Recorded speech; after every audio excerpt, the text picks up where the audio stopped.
كأس العالم لدينا كرة ومحاولة وكرة ثابتة وسط هذه.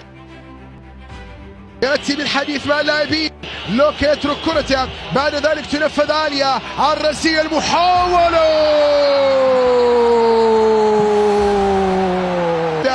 حكيم زياش على التنفيذ، حكيم زياش على التنفيذ، يلعب كرة بعد ذلك نقلة محاولة رأسية وكورة.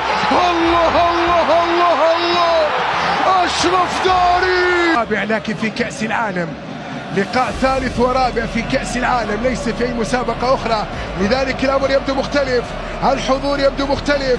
الكرة من حكيم زياش، زياش هنالك على اليمين، 1-2، الكرة للمغرب منتظرة لهدف ثاني، تتحيا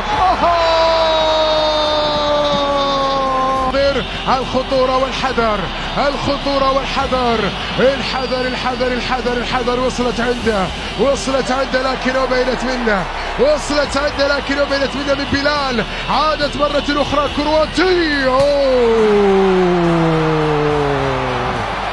هذه صعبة جدا، هذه صعبة. اسم حكم اللقاء الرجل وطاقم التحكيم القطري في مباراة الليلة بجانب سعود أحمد وبجانب طالب سالم. هنا الكرة الكرواتية خطيرة، الكرة لا عودة لأسود الأطلس، الكرة عالية، هل من عودة؟